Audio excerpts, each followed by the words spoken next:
My name is Mamello Mofokeng. Hi, everyone. Hello. And I am a serial entrepreneur. Not an alcoholic, but a serial entrepreneur. So me as Mamello Mofokeng, I was born and bred in Krugersdorp, which is in the West Rand. Né? And then I grew up in parts of the Vaal and Parys. So I'm sure you're wondering, okay, how did I end up there? My mom is a teacher. She's from the Vaal. And my dad was a quantity surveyor. He's from a small farmland in the Free State. They met and they birthed the magic that is me right here, right now. So we thank them for that. So I'm quite fortunate enough to have grown in an environment where there was already a business spirit. My dad was a businessman. Yes, he studied and went back to the hood, Kokasi Dumahole in Paris. It's a small little township, like a tenth of Alex maybe. And he opened a general dealership. So, you know, back in the day, you would have the general dealerships where it was a spaza shop, and then next door it was a butchery, and then next door it was a shabin. So he was quite fortunate to grow his business and actually give me that base to say that when you are in business, you need to teach yourself and qualify yourself to be in the business. You need to take it seriously. So when I was a young girl, you know, I didn't really have holidays or you know, I must sleep over. Like, I mean, I was at the shop, being sebenza all the time at the shop. So I used to pack tomatoes, unpack stock, you know, do random things just to keep you busy when you are around. As a child, you know, they want to keep you busy, but at the same time, they don't want to waste your time. If you're going to be busy, at least there must be tomatoes packed. At least there must be stock unpacked. So I grew up wondering, what's this kitching sound when the till opens? You know, I want that kitching. That's my goal right now, is that till. I must operate that till. So when I was about, I was 6 when I started working at the shop. I was in my early primary days. So by grade 5, I was about, I think 10, 11. Now I'm like, okay, this one she can operate the till. So I started operating the till, and I was, you know, I've made it now. This was my dream. I'm operating the till. I've made it, you know. So as I started operating the till, I kind of grew and realized that, okay, there must be more to this, you know.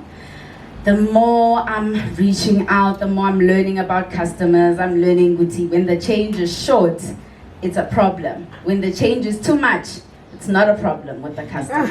It's not a problem. You won't see them, in all honesty. So because I was always someone who installed things on their phone, I was quite, you know, there's always that person in the family who downloads the software. He can fix your TV, he can do all of that. So I kind of always kept myself busy with technology, not knowing my later path, but I started from the till. Then my dad got a license to run a lotto machine, you know. So now comes this gold machine. There's a stand, you know, people are excited, you know, it's lotto. You know, when lotto start, the queue would start from there all the way there. Mind you, me, I'm 12 years old. My parents were like, this one turn on my computer, that's where we'll put her. Let's train her and she'll operate the machine. Now the machine was very, very different because it's strict, you know. In the morning, you start. In the afternoon, you cash out. Your till must balance. There's no debate about it. So now I kind of started to evolve into this system of the lotto machine. Now you can't touch me. Wednesdays, I'm there, lotto machine. After school, my parents will fetch me from school. I was schooling in Van der Bijl Park. They'd fetch me after school, drive all the way to Paris, and I would operate the lotto till late, close the shop. Next day, I'm back at school. This would also happen on Saturdays because that's when the draws would happen. And now my life is stress. Now it's stress because my till isn't balancing. Clients are coming to me saying, I didn't win, where's my refund? You know? Now I'm in another level of stress. It's not even about rotten tamatis or stock in a misplaced place. Now I'm dealing with lotto and stress. So I continued, I grew, I evolved, I moved from the lotto machine. I was able to train somebody else to operate the lotto machine. Now I'm working in the tavern, which I know was very illegal at the time. But again, my parents, they're also hustling, they're also teaching me. And now I'm dealing with people who are coming to the tavern. So now I'm evolving, I'm growing up, I'm still in school, and I'm also now trying as I grow to do certain things at school. I'm selling chocolates, I'm selling sweets, I'm getting stock from the shop, I'm taking it to school, I'm selling, I'm making a profit, I'm speaking to my parents because they were not paying me to work at the shop. But I realized later on that all of the valuable lessons, they actually paved the way for me. So as much as they weren't paying me, they actually built the foundation of me as an entrepreneur right now. So I'm growing up, I'm in my early 20s, I'm selling hay, I'm selling herbs, I'm selling creams, you know, I'm doing this. And unfortunately, the business at the time was also evolving due to different types of evolutions in the Kasi space, Kasi economics, you know. So I'm now independent. I can no longer run to my parents to ask them for money or assistance. Now it's on me. As I'm evolving, I'm also learning, like, okay, what was that one thing? What did I love? And I actually really loved that lotto machine. So I found myself upskilling, training myself in the tech space. I'm doing everything that I can to gain skills. I'm learning how to code. I'm learning how to build front end, back end. But I'm still not sure what exactly I'm doing. So as time went by and I evolved and I kind of started to see more opportunities out there as they are today, I was fortunate enough to meet my business partner, Ngulego. You'll see him because we match, we always match. If you see me, just look for a matching person, he's there. And we founded this company called Saturated. Now what Saturated is, it's a sector agnostic digital solutions agency. We offer your web design, we offer your creative agency services, we offer software development, we offer quite a lot in the digital space, and we've kind of evolved from where we were. So from the till, again, to the lotto machine, the same with the business of Saturated. So now I'm fortunate enough to be in this space. I kind of have a strong background, but what I'm noticing is that, hey, everywhere I'm going, there's not many women in the room, nor is there many black women in the room. So I kind of learned very, very, very early was have a thick skin. You might not end up in a space where people look like you, where people act like you, where people are privileged like you, or come from a different background, but it doesn't matter. When you are there, you must show out and you must show up. And that is where I got to kind of get really, really strong in terms of who I am as a person and a lot of the lessons that I learned working at the shop when I was young. So now Saturated was born in COVID, was born, you know, behind the doors. We hustling, we grinding, you know, we working from home, we're not worried, we have internet, we're reaching for business, things are growing, things are moving, you know, because now everybody needs to be digital. So it was tough, but we had exposure and a platform for opportunities, and we took it. We started servicing our customers. Now, one thing that I learned very early at the shop was the customer is not always right. And I had to implement that now in Saturated. Because you explain to the customer how processes work, but the customer will tell you, no, this is what I want. And often in those places where you don't have an agreement with someone, especially a signed agreement, which is very, very important in this case, is that if my end of the bargain is 50 and your end of the bargain is 50, we get to 100. And what's difficult in a service-based business is that you kind of don't measure yourself as stock, because when you're selling tamatis and your tamatis run out, it's either you restock or you don't sell because you don't have tamatis. But when it's a service business, you're always thinking, yo, when am I going to get that opportunity? It doesn't matter what, I'm not sleeping, I'm delivering. So we started working on more and more projects, and I would realize that I'm actually milking myself dry. Like I don't have any more to give, but I want to give because I'm so excited. I'm passionate about technology, I'm passionate about innovation, and I want this business to grow. So we managed to land a client, quite a big project. It was gonna cover about 3 months rent at the time, and everything was going well. Introductions are made, presentations, you know the works. Only to find halfway throughout the project, the client had asked for access to some of the files in order for them to present to the client, because now we're working together as a group. I've never heard from that client ever again, like till today. Since 2020, gone. Those open files are gone. The invoice is incomplete, no payment. Your rent is due. Now you're also getting some notices. There's nothing you can do. Gone, disappear, calling, nothing. It's gone. Simple as that. All of that hard work of me milking myself dry, my business partner milking himself dry, all for it to fade just because of that 1 cent button. Then I realized, okay, I'm not gonna play this game anymore, you know? I have to. That's what the till fortunately helped me, and the lotto machine was, accuracy is important. You need to fix a problem now, otherwise it will fester. And that's why, as he said, I'm a freak, but it's a control freak. That's what you must know. So, fine, it took some time, you know, had to accept this project is gone. We have to hustle.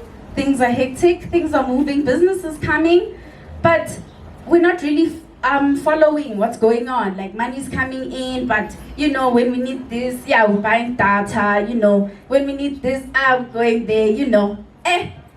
All of a sudden you realize that there's no money in the bank account. So what's actually going on? Because every day I'm working to the bone. But I don't see the results. Where's the profit? And that's what business is, it's profit. So I had to look back, had to go back to the lotto machine. Now I must look like, okay, what's going on? And then I realized that in business, there's also another lotto machine, and that lotto machine is called SARS. Now if you don't know SARS, you will know SARS. When you play lotto, you will know SARS. That is just the outcome, that is the name of the game. And now through this growth and through these opportunities, we then now are in places where you actually need your SARS certificate just to even get in the room. Now we're looking at SARS, SARS is saying non-compliant. Now I'm just like, what is going on?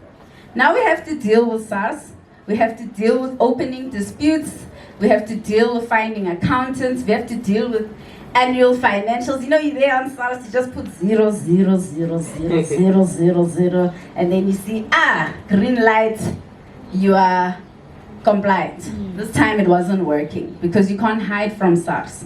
All of the information is there. And those are the growing pains of business.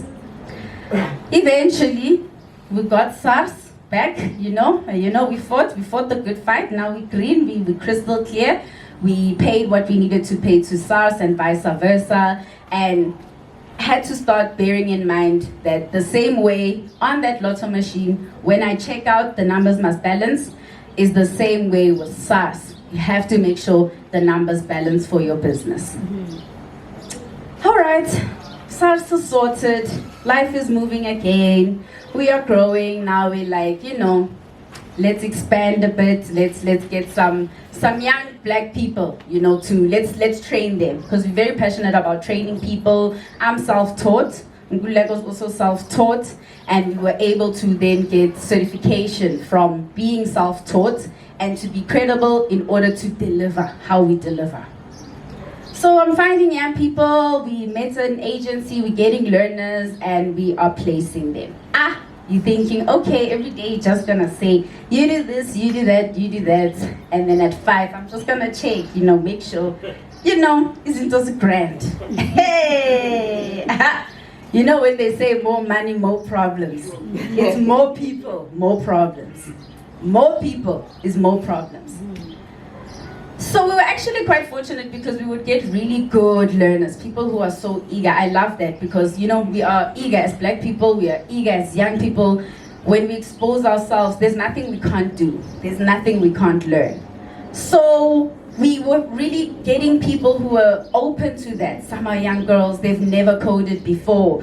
Some have never worked on laptops before. Some are not even able-bodied, but they are doing what any 10 able-bodied people can do. And then we got one rotten potato. Yeah. That one rotten potato came and changed my life. Because I wasn't really paying attention. I mean, we follow processes, we know what the HR processes are, but umuntu, you talk to each other, you want to find a solution. You don't want, CCMA is not even something I'm thinking about at the time, yabo? Now this rotten potato sent so many fake doctor's notes, so many. They would doctor the training schedule, the dates. When you ask them for work, they say, I'm at training. You're like, no, send me a training schedule. The dates are no longer sangani. But fine. You're like, hey, okay, it's fine. No, it's fine, it's fine, it's fine. Né? Then the other time they say to us, they can't do work, because now we're working from home. Né? And don't think working from home was a choice. We didn't have an office. We didn't have an office. We didn't have a space. We just have laptop and data. We need to deliver to our clients. So we equip them with laptops, we equip them with data, but I'm being told that I can't deliver because the laptop is broken. Fine, we book the laptop in, take it for repairs. It's still in repairs right now, they can't fix it. When I asked what happened to the laptop, they say they don't know. Fine, it's okay, it's okay, it's okay. We'll give them another laptop. Let's give them another laptop. Let's give them a chance. We want to empower them. This is what we are about. That laptop just came back. The trackpad isn't working. And it's funny because before we had given that laptop to someone else, one of our very first learners who worked with us used that laptop for close to 3 years. And then from her own ability and from her own savings and her own ambition, she bought her own laptop and said, please take your laptop back. I've got my own laptop, I'm setting it up, I'm sorted. Within 2 weeks, that laptop is broken. Now I have another laptop again, needs to get fixed. They can't find the parts. It's done, 2 laptops down. And eventually we had to now HR is real for me now. Now it's no longer I'm speaking to you. Now it's I have to issue first warning, issue second warning, issue third warning. And now that person is no longer with us anymore. It's not nice, but it's the unfortunate truth. And it's sad because I don't know if it's his real mom who sent us a message to apologize, to say that this is what happened. But we had given that person so many opportunities to kind of show us, show me something, and got 0. So I realized, okay, I can't be Mother Teresa. I can't save everyone. And I also can't do that for the business, because when that person wasn't delivering, that person would go to sleep at night. But for us, it was different. You can't go to sleep at night. You have deliverables to deliver. You have to now take on that added work that was not meant to be for you, and you have to do it on top of the added work that you are still doing. Because remember, I'm still milking myself dry. I'm still blundering all the way today. But there's some light, guys. There's some real light, because Saturated has done so much for me. I wouldn't be here if it wasn't for Saturated. I wouldn't have met Dr. Roche, and he wouldn't have mentored me to kind of see what I can be and how I can utilize people to grow the business. and delegate and not put so much on my shoulders, you know? And as we evolve and as we are growing, we got more and more opportunities until we eventually traveled. We've traveled Africa. We've been able to work with people outside of South Africa. We've traveled to Namibia. We've traveled to Botswana. And we were also fortunate enough to travel to Russia. Like, I know, right? The war, there was nothing in Russia. It was amazing because there's no black people in Russia. So everywhere you go, people are taking videos of you are just there like, yes, what's her name? Beyonce. Beyonce is my name, you know? They don't know, they don't understand. You know, it's a different culture, it's a different world. But having those opportunities and being with other people who are young, just like me, other people who are trying in different spaces, can actually catapult your journey from someone who is working, packing tomatoes, who was striving to operate the till. And I operated that till. And I moved to operating the lotto machine, to working in the tavern and selling hay and selling herbs and upskilling and being in the ICT space where 80% of the time, I'm the only woman in the room. But it's changing, things are changing. Like women are doing amazing things. People are doing great things for women in the ICT space. So that's truly incredible. It's changing so much. But what I wanted everybody to kind of take away from all of these stories, because I have stories for days. Like I could go on up until tomorrow. And you'll ask yourself, how Mamello, why are you still doing this? Why? And we are taught from a young age, when you fall, you get back up. Yeah. When you start walking, you crawl, you'll fall, but you get back up. Yeah. When you ride your bicycle, you're gonna fall and you're gonna get back up. Yes. Nobody falls and just stays on the ground and life happens. Like, how, you know? So that's what I adopted. And I would always ask myself, I'm still asking myself, why are we so afraid to fail? Why is it a blunder? You know, failure is your friend, because failure is going to teach you that when you fall, the ground is like this, the texture is like this, you're gonna bleed like this, you're gonna hurt like this. So next time, do better. And in all of this, I got to actually come to this formula of my life, which is be plus do equals success.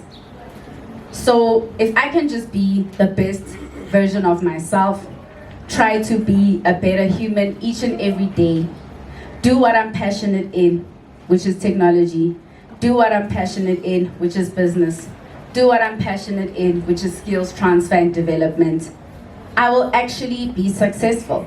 Because I wouldn't have ended up, I've never dreamt about going to Russia ever. Like Ukraine, the war, no, it's not even a thought. But I was there, and I realized that sometimes the world isn't what we think we are. People are telling us, but we actually need to expose ourselves and take those opportunities. And that's the same with business. There will be blunders. Don't even get it twisted. Like the success stories, they are there because I exist. But I exist because of all of those blunders. So I want everybody to kind of take that in terms of the financial losses that we took, the stress, the time that we spent on other people and on ourselves to grow as a business, and also that stamina that you get from knowing that every day if I keep on doing, I'll end up where I'm supposed to be. Is that blunder your way through life. It doesn't matter. Blunder. Roll, fall, cry. Eventually, you are going to get there. There is light at the end of the tunnel. It's true. So thank you so much for this opportunity. And yeah, let's keep blundering through life.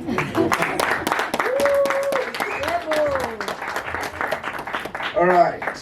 Can we give a round of applause? So they say you're not truly an entrepreneur until you fire someone. Yes. Right? So, I mean, here's this bugger who's not working. like sick note to taking what you want to this one. Huh? How do you deal with that? I mean, emotionally, what do you go through when you have this guy, poor performance, banking work, and you can see raw shasha? How emotionally, how do you deal with that? It was hard, you know, it was very, very hard because you kind of instill that discipline to push yourself every day, and now you expect other people to do the same because that's who you are.